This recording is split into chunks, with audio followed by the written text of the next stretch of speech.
পেঁপের নাস্তা বানাবো। দেখি ভিতরে আছে কিনা। পেঁপে আছে,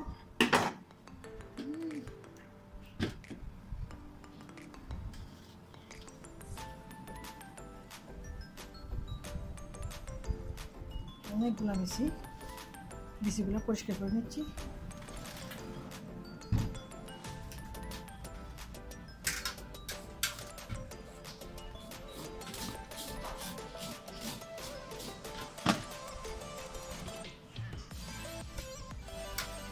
এভাবে সবগুলো কোরানে গিয়ে প্রায় নিব। মাশাআল্লাহ, অনেক বড় একটা পেঁপে, অনেকগুলা হয়েছে, পেঁপে হয়েছে। এগুলো একটা পরিষ্কার পাত্রে ভালো করে ধুয়ে নিয়ে ডেকচিতে করে এগুলা সিদ্ধ করে নেব। তারপরে আবারও ভালোভাবে ধুয়ে পানি ঝরিয়ে নিয়ে রান্না করে নেব। এগুলা পেঁপের নাস্তা বানাবো। আমরা এভাবে পেঁপের নাস্তা বানাই থাকি। সিদ্ধ করতে দিলাম অল্প করে পানি দিয়ে। একটা ব্লক উঠে গেলে তারপর চুলা বন্ধ করে দিয়ে পানি ছেঁকে নিব। তারপর ঠান্ডা করে নিব। সিদ্ধ হতে থাকে।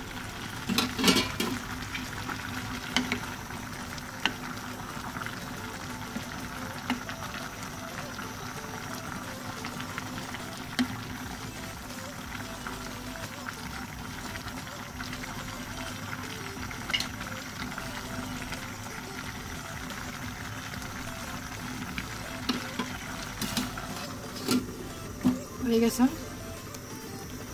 পানিটা ছেঁকে নিব।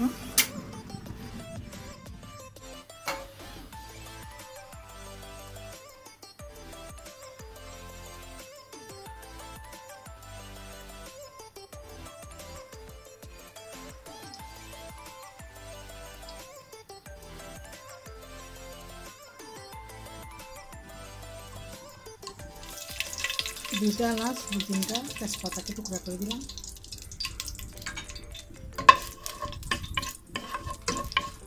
একটু হালকা ফ্রাই করে নেব। দিয়ে দিচ্ছি স্বাদ অনুযায়ী চিনি 1 কাপ।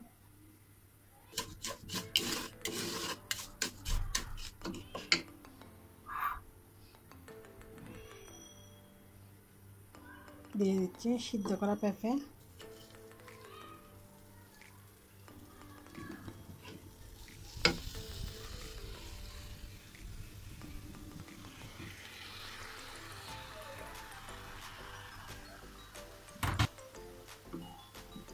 এটা চিনির সাথে ভালোভাবে কষিয়ে নেব।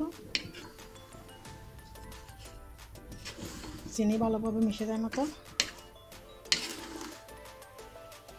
কষিয়ে নিচ্ছি। অল্প করে একটু লবণ দিছে।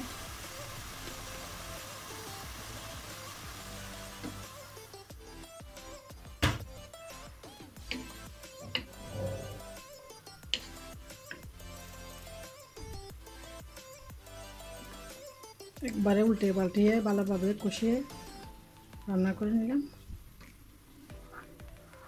নারিকেল, কিশমিশ, বাদাম দিয়ে দিলাম।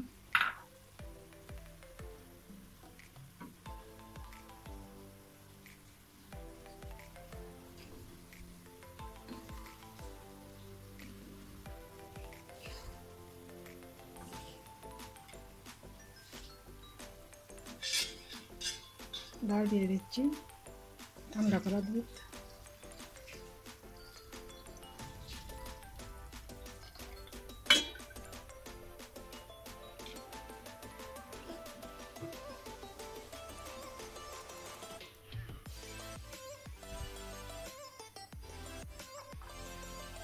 আবারও ভালোভাবে ফুটিয়ে রান্না করে নিব।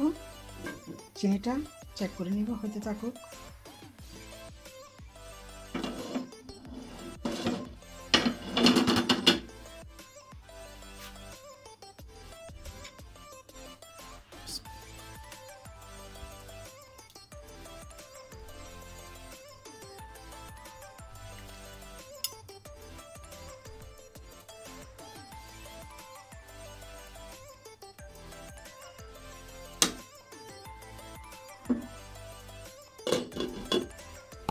ছোট্ট একটা ভিডিও আপনাদের সাথে শেয়ার করলাম। আশা করি ভিডিওটি সবার ভালো লাগবে।